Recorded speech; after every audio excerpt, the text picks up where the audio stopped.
Boa noite. Vou ajustar aqui o microfone para ver se ele fica mais fácil de vocês ouvirem. Estão ouvindo bem? Boa.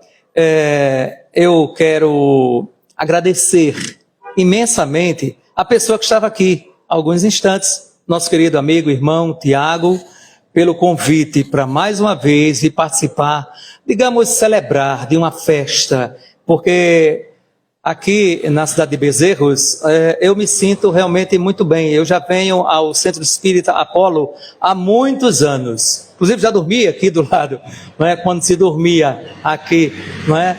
Porque a gente não voltava para o Recife, falava sobre isso com o nosso querido Assis. E na época quem me convidava era o nosso irmão Beto, que hoje está lá em Gravatá. Olha o tempo que faz, pelo menos eu acho que faz tempo. Não é? Enfim, e quero parabenizar pelo ano dos 55 anos da casa.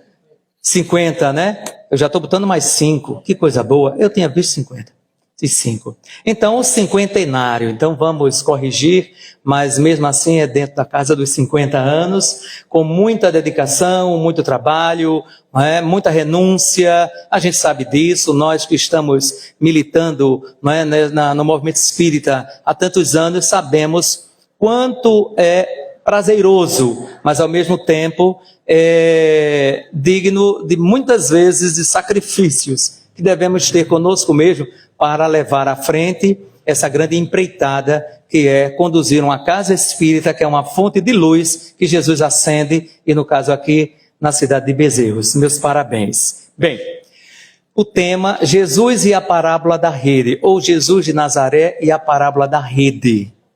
Eu vou...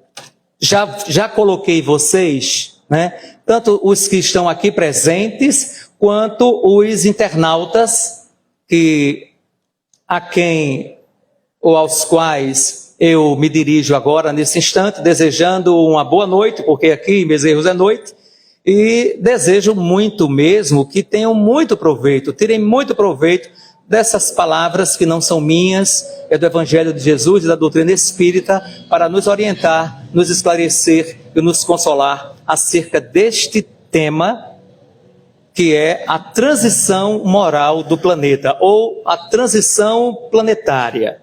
Eu disse que coloquei vocês na palestra, porque quando eu estava elaborando esse roteiro de palestra, que está aqui na minha mão, senão, normalmente eu costumo doar às pessoas, né? No caso é um só, mas mesmo assim simbolicamente, né? Ao final, quem tiver interesse, só é pedir o roteiro, que aqui tem muita informação, muita indicação de livros, todos os livros estão aqui indicados e referenciados. Então eu já havia colocado vocês na palestra, porque ela é direcionada a todos nós. Lembrem-se que quando eu falo vocês, eu não me excluo, eu coloco vocês, incluindo eu. Então, para um efeito didático e muito mais o efeito da própria oratória, a gente fala você, porque tem um impacto muito maior do que dizer nós. Mas não pensem que eu estou me excluindo, não. Simbolicamente, continuo sentado ali, eu estava sentado ali antes, como se eu estivesse falando para mim mesmo. Até porque antes de fazer essa palestra para vocês, eu fiz para mim, porque eu estava elaborando. Eu estava refletindo sobre se tudo isso que eu vou dizer para as pessoas, eu também me incluo. Pois bem, e aí agora vai. É comum as pessoas conhecerem dentro digamos assim, do grande panorama do Evangelho de Jesus, as suas parábolas, ou seja, a maneira como ele passava mensagens subreptícias, escondidas, estavam ali escondidas. Muitas delas, até hoje, pouco são sabidas do meio cristão. Outras nós já sabemos, porque a doutrina espírita veio como consolador prometido, não só para consolar, afagar, mas consolar esclarecendo, nos orientando, nos esclarecendo, nos dizendo coisas que à época do Cristo não era possível ser dita. Tanto que Jesus diz, muito havia por vos dizer, mas de presente não podeis suportar. Porém, quando vier o Consolador, estou citando João Evangelista, quando vier o Consolador, haverá de lhe revelar todas as coisas, inclusive o entendimento sobre determinadas parábolas, que eram narrativas maravilhosas, belíssimas, que Jesus utilizava de elementos culturais da época e do lugar para expor e para colocar mensagens que ficavam muitas vezes guardadas ali dentro. Algumas eram explícitas, outras não. Então, em Mateus capítulo 13, Jesus traz duas parábolas. Uma vocês conhecem, que é a parábola do trigo e do joio. Já ouviram falar? Normalmente as pessoas dizem a parábola do joio e do trigo, né? Mas é do trigo e do joio, porque o trigo veio primeiro. E Jesus usa elementos da própria cultura judaica na época, ou hebraica na época. Porém, no mesmo capítulo 13, complementando a parábola do trigo e do joio, Jesus narra a parábola da rede. Alguém aqui conhece? Já ouviram falar? A parábola do trigo e do joio, assim como o seu complemento, a parábola da rede, que é a que nós vamos expor para vocês, elas se referem a este momento presente da humanidade. Em outras palavras, aos tempos atuais. Jesus, porque ele é o grande governador do nosso planeta, vocês sabem disso, pelo menos os espíritas sabem, eu não sei se eu estou falando aqui para pessoas que não são espíritas, não conheço todo mundo, me perdoem, assim como também está sendo gravado, muitas pessoas que não são espíritas vão ouvir, e elas podem não ter essa informação. E a partir do momento que a gente grava as palestras, eu muitas vezes me sinto na necessidade de dar detalhes, conceitos, informações, exemplos a mais, que facilitam o entendimento daquelas pessoas que não são espíritas, que um dia haverão de ouvir essas palavras. Vocês me entendem, né?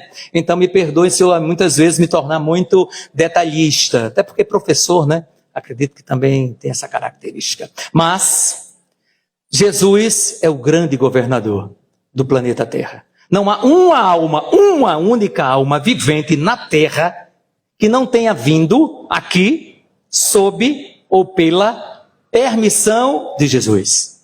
Isso quer dizer que Jesus conhece todo mundo. Todo mundo. O pastor conhece muito bem as suas ovelhas. Ele sabe todo mundo quem é. Sabe nome, sabe tudo. Sabe as nossas histórias. Sabe tudo. Então é esse Jesus. Então ele, juntamente com uma pleiade de espíritos crísticos, ou seja, muito evoluídos, puros, eles planejam a organização evolutiva de tudo aquilo que o universo lhe permite fazer. Então Deus conferiu a Jesus, como espírito crístico, espírito puro, a responsabilidade, o governo, a direção de um dos seus mundos de Deus, que é a Terra. Então a Terra é um mundo habitado. É redundante eu dizer isso. É habitado porque é mundo porque é habitado, é a mesma coisa. Mas, repetindo, então, Jesus programou, planejou, segundo a lei de Deus, todo esse processo. Isso para nós espíritas é nada, porque nós compreendemos isso. Porque no mínimo já lemos o capítulo 3 do livro O Evangelho segundo o Espiritismo, que vai falar sobre mundos habitados. E lá, inclusive, tem uma categoria de mundos habitados, não é isso? Aquela categoria absoluta? Não, não é. Ali tem 5 categorias. 5. Ou seja, Allan Kardec foi didático, mas será que existem mais algumas além dessas? Claro, entre essa e essa existem milhões de subcategorias, e aqui, entendem? Deu para entender? Então, para que os internautas também entendam o que é que eu estou querendo fazer com a mão, aí até aproveitando para fazer uma revisão do estudo sistematizado da doutrina espírita, ou seja, o ESD, nós temos o primeiro mundo, que são os mundos primitivos. Primeiras encarnações dos espíritos. O segundo é o que nós vivemos hoje, os mundos de expiações e provas, onde os espíritos são mais inteligentes do que o anterior, mas predomina o mal. Depois teremos uma nova etapa maravilhosa, o mundo de regeneração, onde o egoísmo e o mal começam a perder suas forças. Nesses, os espíritos já não passam mais por expiações, mas ainda passam por provas. Nesse, o mundo deixa de ser hospital e passa a ser uma escola. Eu estou dando detalhes do que eu falarei daqui a mais um pouco. Depois virá uma quarta categoria, que são os mundos ditosos. Nesse o mal praticamente não existe mais. Que beleza, que maravilha, haveremos de alcançar essa condição. E por fim os mundos divinos ou celestes. São as habitações dos espíritos puros. Os espíritos nessa habitação ou nestes mundos nem habitam, nem usam mais corpos físicos perecíveis como esses que nós usamos. Não precisam mais. A felicidade plena. Então saímos de um mundo em que os espíritos nem sabem que são espíritos, ou seja, o mundo primitivo, onde os espíritos estão no estado de natureza, e vamos à condição de espíritos puros, ou seja, evolução. Isso é lei de Deus, e Jesus sabe disso. E Jesus é responsável por um dos mundos que vai levá-lo até a perfeição.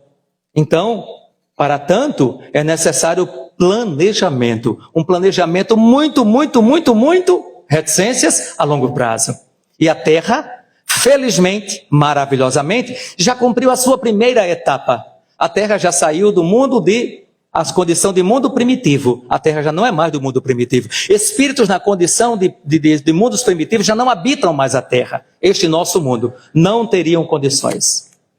Porém, entramos numa nova fase, que é a fase de um mundo numa condição melhor do que a anterior, mas ainda muito longe da perfeição e da felicidade. Mundo de expiações e provas. Agora, a pergunta, não sei se vocês vão querer responder. E é assim, o mundo sai de uma condição para outra, de uma categoria para outra, de um pulo, de um salto, é assim? Claro que não. O processo é muito lento e longo, entendem? Então, na medida em que um desaparece, o outro começa a aparecer, de tal maneira que muitas vezes parece que eles se confundem. É como o amanhecer e o anoitecer. A aurora, ou seja, o amanhecer. A gente não percebe quando começou, ou seja, quando amanheceu mesmo, porque o sol chega antes de aparecer, não é verdade? Então, vejam, mas é assim. Em que momento vocês, aqui dessa região maravilhosa, que a gente está quase na porta do Agreste, que tem uma relação muito grande com a natureza, com as plantas, etc.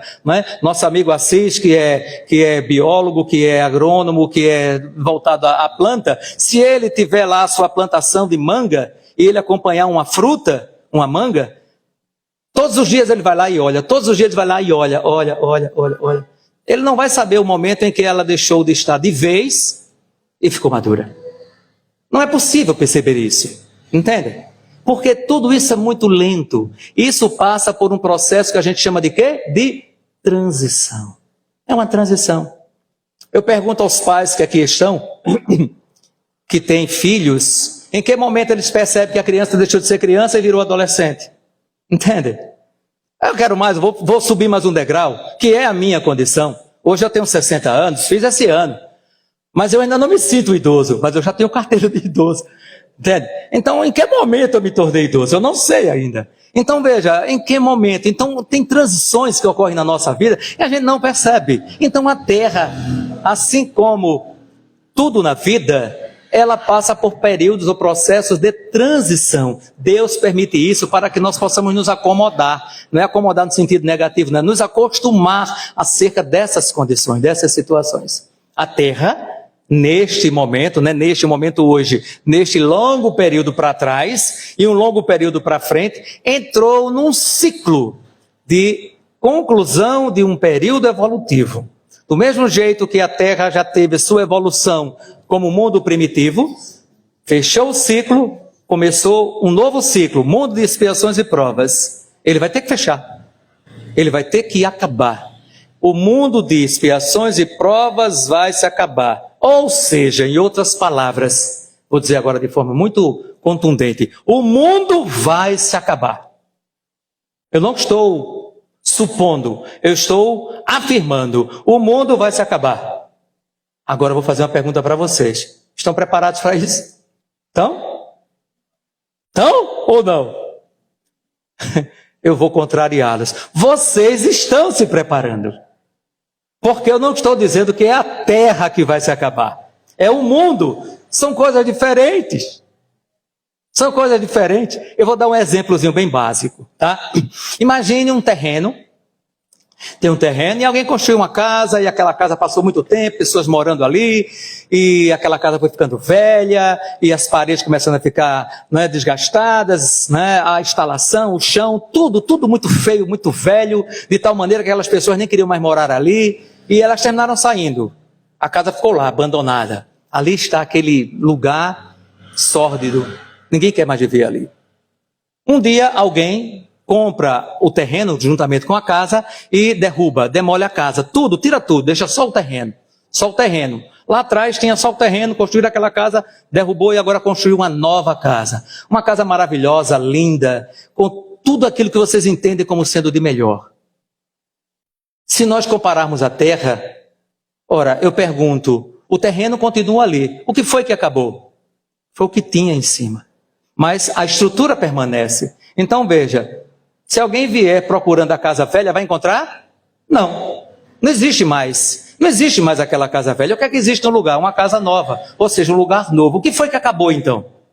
O terreno continua ali. E o que foi que acabou? Eu pergunto para vocês, o que foi que acabou? Uma estrutura, um pensamento, uma vivência, etc. velho. Mas no lugar foi substituído, foi colocado algo novo, bem melhor. Então, o que acabou era o que deveria que acabar. E o que substituiu algo bem melhor. Então entendamos essa lógica como sendo o nosso planeta, que nunca vai se acabar. É o terreno. É o terreno. O que vem se acabando são as casas velhas, as ideias velhas, os pensamentos velhos, tudo que é antigo, velho no sentido de que já passou, já deu seu tempo, já fez o serviço que tinha que fazer e agora não precisa fazer mais. Precisa sim ser substituído por pessoas, sentimentos, ideias, tudo novo, tudo melhor. Mas, como estamos falando à luz da doutrina espírita, é importante dizer para vocês que esse tudo novo, tudo melhor, não quer dizer obrigatoriamente que sejam pessoas novas, sejam novos moradores. Porque aquela casa velha, que se acabou, que se destruiu, que não existe mais, e que depois foi construída uma nova casa, uma casa bem melhor, e pode vir a morar os mesmos moradores de antes, os mesmos. E eles vão olhar para casa e vão dizer, nossa, nem parece a anterior. Alguns nem vão lembrar, nem tem ideia de que aquele lugar é o mesmo de antes, só que agora bem melhorado. São os mesmos habitantes. Pois usando essa figura de linguagem para vocês, muitos que haverão de vir e estar aqui na Terra, quando ela for renovada, porque ela vai passar de fase, ela vai sair de mundo de expiações e provas e vai passar para um mundo de regeneração, serão os mesmos habitantes, entre aspas. Porque existe condição para isso. Vocês perceberam que a gente estava colocando a Terra num degrau de evolução, não foi? A evolução, ela se dá sob dois aspectos. Creio que vocês saibam disso. Sob o aspecto intelectual, o saber, e sob o aspecto moral, o sentir, saber e sentir. A humanidade como um todo, ela já sabe muito, mas a pergunta é, ela já sente demais? Ela já sente muito? Ou seja, vou traduzir isso em outras palavras. Nós já desenvolvemos muito bem a nossa inteligência. Mas a que tem levado a nossa inteligência? Somente ao bem? Somente ao belo? Somente ao amor? Não. As guerras e a destruição. Porque o saber sem sentir pode nos levar à decrepitude, à falência, à tristeza, à destruição. Precisamos desenvolver outros elementos que são comuns à própria humanidade espiritual, que é o sentimento. É disso que carece. E digo para vocês que essa é a principal condição de entrada neste novo mundo ou nesta nova casa que vai e está sendo preparada, inclusive por vocês. Na medida em que convivem uns com os outros, utilizando não só o saber, mas também o sentir.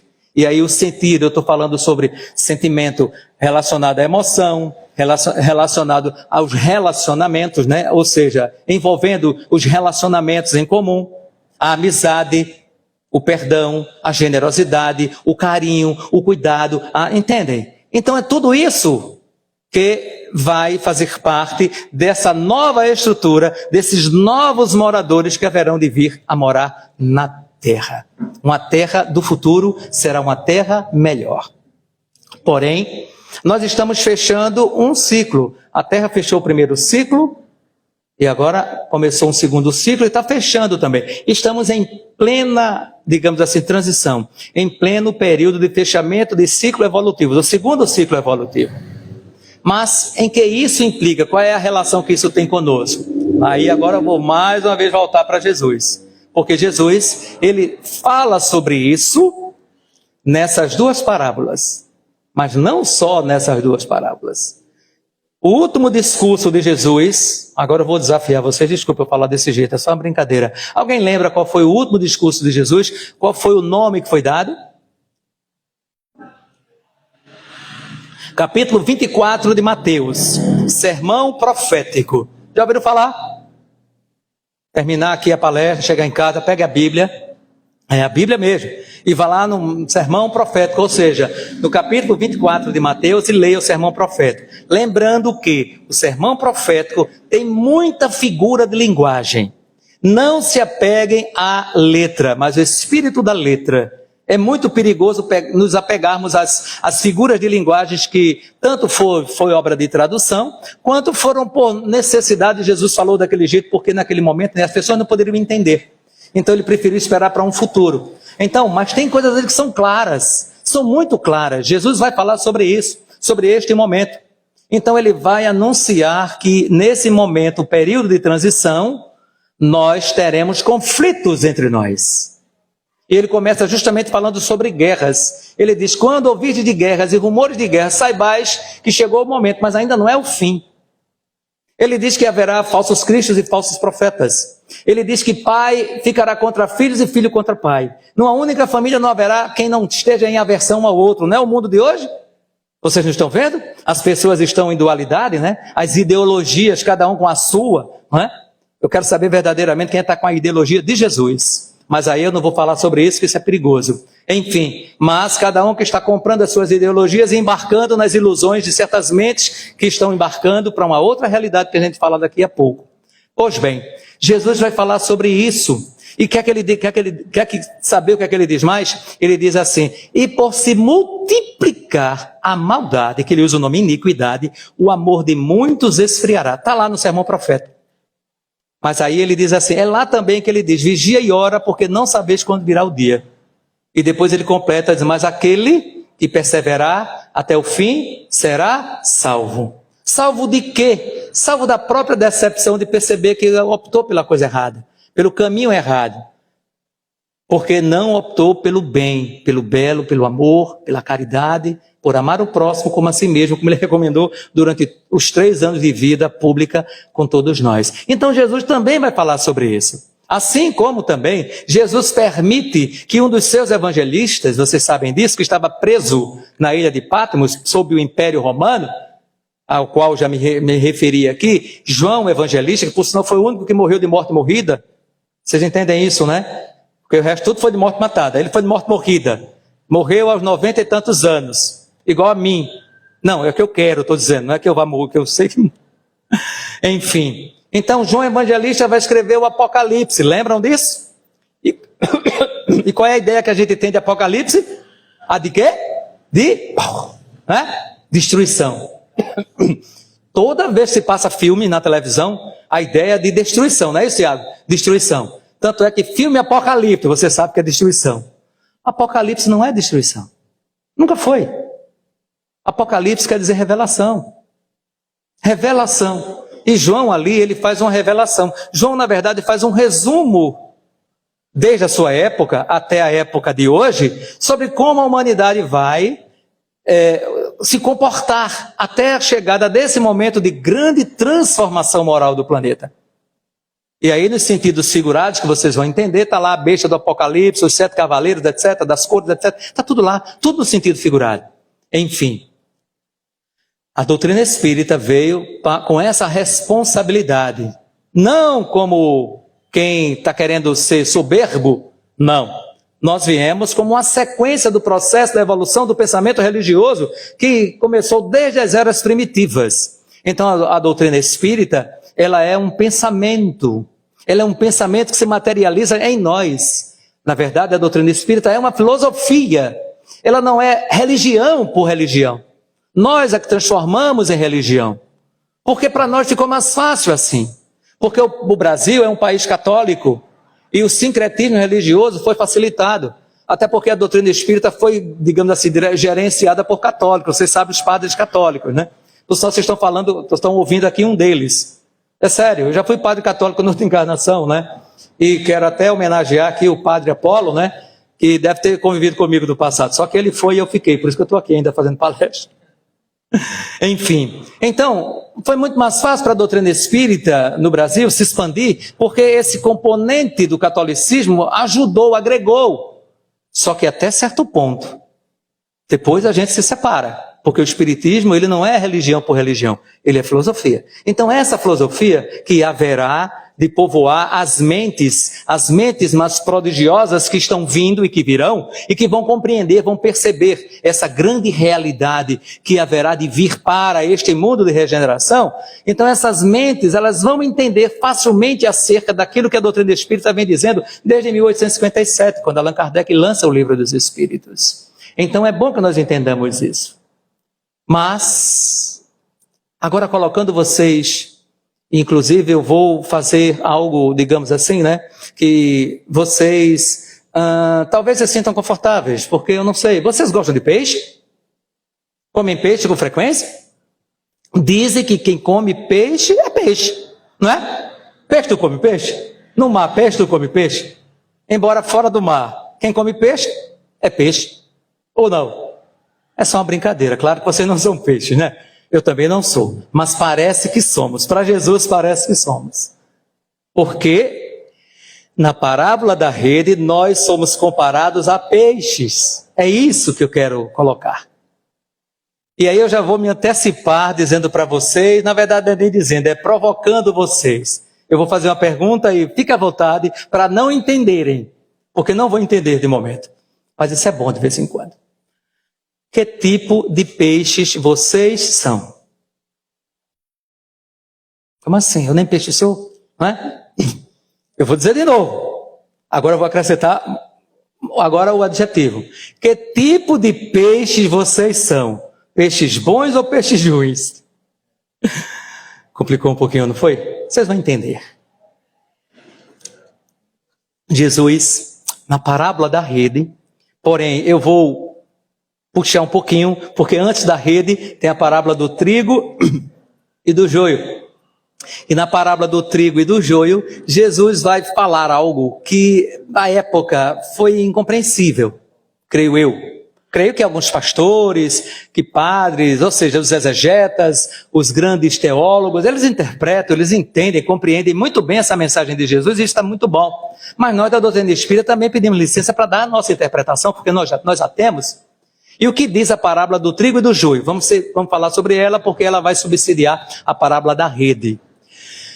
Diz assim, que um senhor que tinha uma terra, ele prepara a terra e planta a semente do trigo. Consequentemente, a terra vai produzir um trigo, que é o que ele quer. Porém, ele diz assim, que à noite veio o mal, tudo no sentido figurado, viu? Veio o mal e junto com a semente do trigo, lançou a semente do joio. Ali. No outro dia, os servos daquele senhor foram trabalhar e viram que quando brotaram junto com o trigo o joio. Eles ficaram espantados com aquilo. Eles correram para o senhor e disseram, olha, nós viemos de lá da plantação e vimos que junto com a semente do trigo está a semente do joio. O que aconteceu? Ele perguntou o que aconteceu porque eles quiseram dizer assim, mas não foi a gente, nós não tivemos culpa disso. Mas o senhor diz, não se preocupem, foi o mal que à noite veio e fez isso. Ele disse, então nós iremos lá para arrancar a do joio. Ele disse não, porque já cresceram, já brotaram. E porque brotaram, elas se parecem, são muito parecidas. Quando pequenas, olha agora o sentido simbólico, mas dá para entender. Quando pequeninas, não se pode diferenciar. Deixe que cresçam juntas. Essa é a mensagem. A semente ou broto, né, do trigo e do joio que estão no mesmo terreno, deixe que cresçam juntas. No sentido literal, aumentar de tamanho. No sentido, digamos assim, figurado, né, no sentido mais filosófico, deixe que aprendam umas com as outras. Entende? O mal, que representa o joio, junto com o trigo, que representa o bem. Cresçam juntas. Alguém no mínimo vai perguntar, como é que o bem pode aprender com o mal? Aprende com o mal para não fazê-lo. Quanto nós estamos aprendendo com o mal ultimamente, não é? Porque quem é do bem, quem é da luz, segue a luz. Não vai seguir o mal. E quem é da luz, distingue o que é o bom do mal, ou o bem do mal. Então não segue e o combate. Então o bem aprende com o mal nesse sentido. E o mal aprende com o bem como? Quando estão nos braços. Imagine receber uma criança, um filho, uma filha, um aluno, uma aluna numa escola, seja lá onde for, ainda em tenra idade, e na medida que vai crescendo, vai demonstrando que tem hábitos, tem comportamentos, tem sentimentos que são equivocados, que são do mal. O que podem fazer os pais? Endireitar aquela semente ou aquela plantinha. Deu para entender? É através da educação. A educação não só escolar, mas sobretudo a educação moral dos pais e dos familiares, dos tutores de uma forma geral. Então é nesse sentido que o mal vai aprendendo com o bem, desde que cresçam juntas. Mas o Senhor diz, depois que crescerem, aí agora sim, cresceu, agora a gente distingue o que é trigo e o que é joio, o que é do bem e o que é do mal. E o que é que ele diz para fazer? Depois que crescerem, meus servos irão até lá e vão fazer a ceifa, cortar. E ele diz, primeiro, olha, também isso é um sentido figurado, mas é muito representativo. Primeiro, recolham o joio. O joio. Acho que é por isso que o pessoal diz a parábola do joio, né? Do joio. Ajuntem em molhos e os queime. Queime também no sentido figurado, queimar a consciência. O trigo, recolham, coloquem no meu celeiro. Deu para perceber a diferença? É nesse período de transição moral do planeta que, junto com o trigo, que foi plantado pelo Senhor, que é a maioria, não esqueçam disso, foi plantado o joio. O joio está entre nós. Entre nós. Quem são? Eles vão mostrar quem são pelo seu comportamento. A maneira como eles se comportam. Eles podem estar comendo a nossa mesa. Eles podem estar servindo no mesmo restaurante que a gente come. Ele pode pegar o mesmo Uber que a gente pega, ou o mesmo transporte que a gente pega, frequentar a mesma praia, enfim, são as pessoas que estão por aqui. Em qualquer lugar. Em qualquer lugar. No Brasil e no mundo. Em 2010, Divaldo Pereira Franco, nos Estados Unidos, no final de um congresso, ele psicografa uma mensagem de Bezerra de Menezes, que na verdade a mensagem está no livro Em Nome do Amor, que diz assim, tarefa dos médios no mundo em transição. E nesse momento, Bezerra de Menezes ele faz uma revelação chocante. Chocante para nós, mas para os espíritos superiores não é. Ele diz que nesses últimos tempos, 2010, foi permitido por Jesus que milhares de espíritos que estavam em cárcere privado, esse é o termo dele, ou seja, em regiões espirituais de grande sofrimento, foi permitido que eles reencarnassem para talvez uma última encarnação, para que eles possam se aprumar. Eles estavam em cárcere privado há muitos séculos. Então coloquem na cabeça a Idade Média. E aí eu pergunto a vocês, como pensavam as pessoas que viviam na Idade Média? Estão conosco. Entenderam? Entenderam porque tem gente achando que a Terra é plana? Porque eles aprenderam isso. Chegaram aqui e é difícil de perceber. Só para citar esse exemplo, né? Em relação aos relacionamentos humanos e sociais, vejam como muitos casos têm, lamentavelmente, recrudescido de machismo, né? De racismo, de misoginia, de homofobia. Parece até que a gente estava bem, indo bem, né? Mas alguma coisa aconteceu, porque o mal é feito galinha quando põe, vocês sabem disso. Ela põe e sai gritando, né? A pata bota o ovo e ninguém sabe onde ela botou. Fica quietinha. O bem é muito calado. O mal faz estardalhaço. Um barulho enorme. É tão grande que a gente pensa que ele está dominando o mundo, mas não está. Pouco. Então, é este momento que nós estamos vivendo na nossa humanidade, na Terra. É isso que nós estamos vivendo. Ou seja, o joio está junto com o trigo para aprender. Mas, caso não aconteça, vai ser ceifado. Esse é o período da transição. E aí, entramos agora na parábola da rede. O que diz Jesus? Aí vocês agora aproveitem para se analisarem, se avaliarem como peixes, tá? E eu também. É sério. Jesus diz assim, Igualmente, o reino dos céus é como uma rede. Olha, o reino dos céus é como uma rede, a lei de amor, que é lançada ao mar. Estou imaginando, né? A rede, o pescador jogando, jogou a rede, tem um cardume ali, um cardume. Peixe de tudo quanto é tipo, não só não, tudo quanto é tipo. Então lança e envolve, e na parábola diz que apanha toda a qualidade de peixes, toda a qualidade de peixes. Quando a rede está cheia, os pescadores fazem o quê? A conduzem para a praia. Chegando na praia, eles começam a fazer a separação.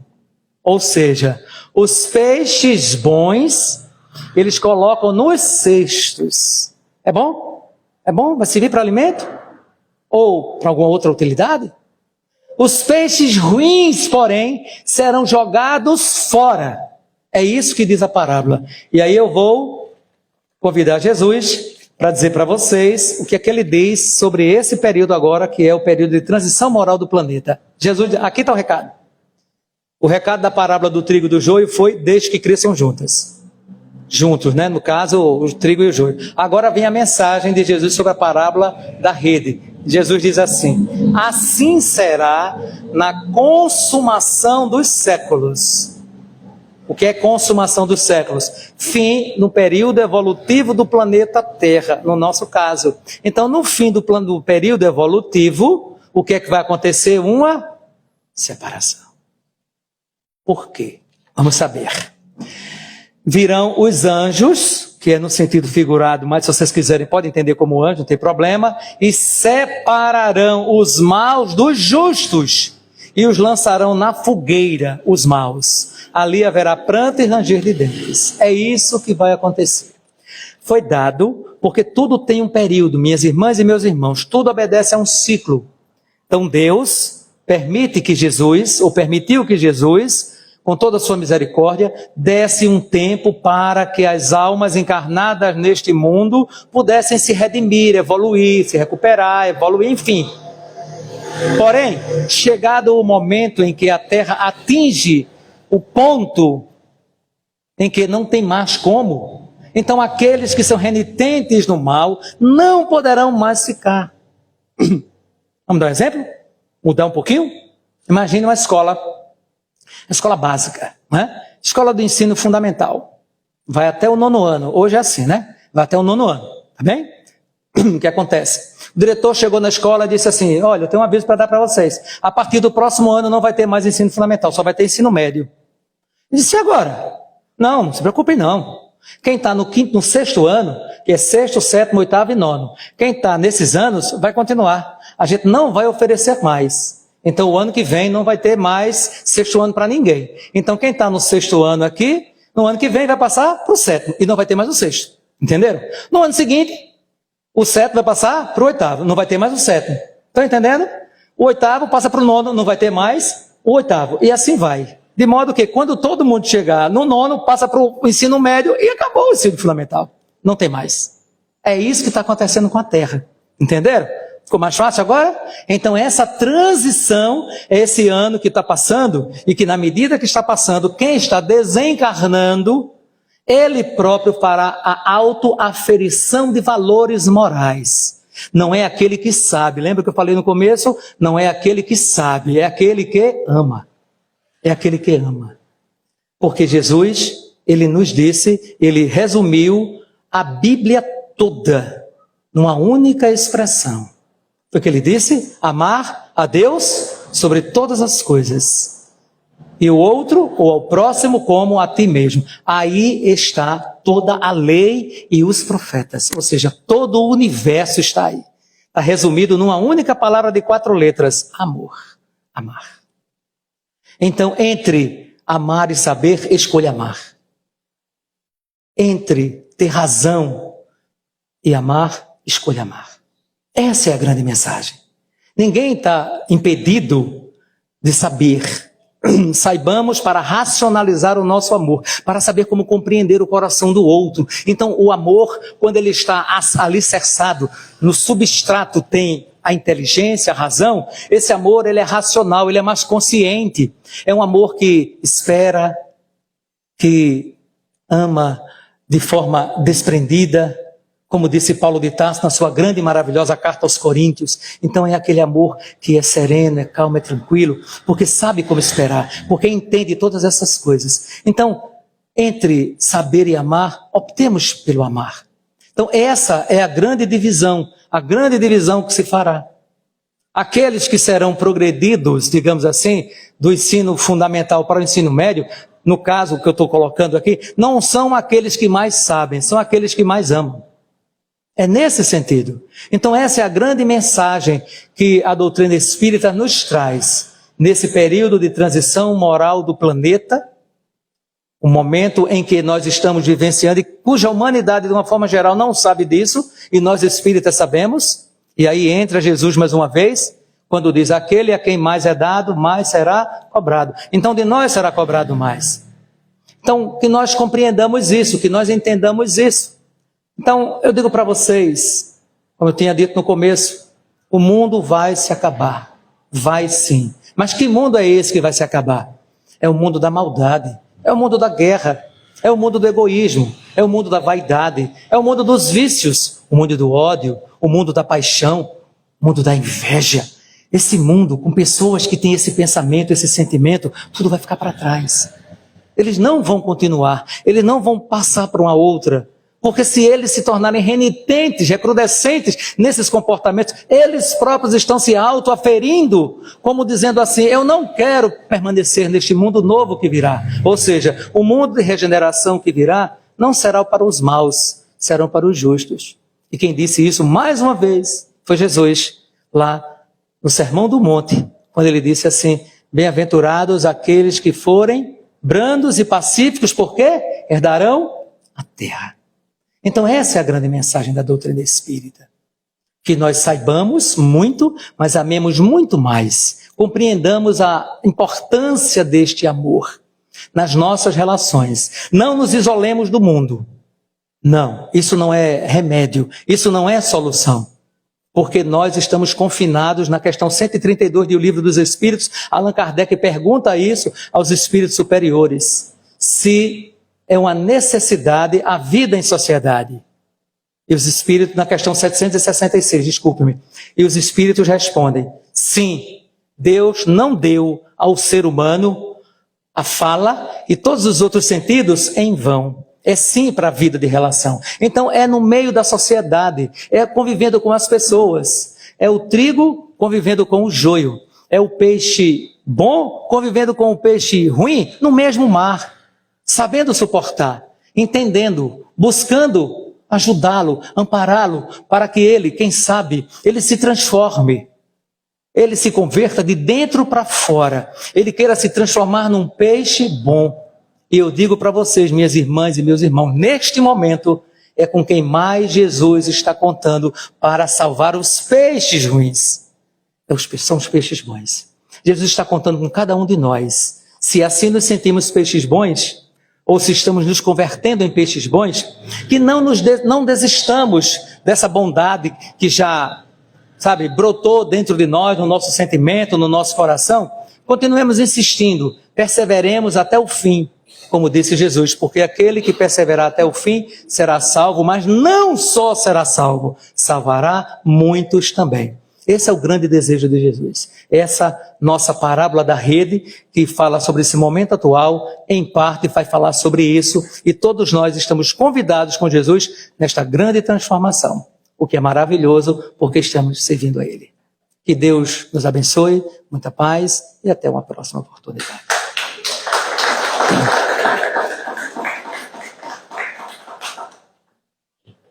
Vamos orar?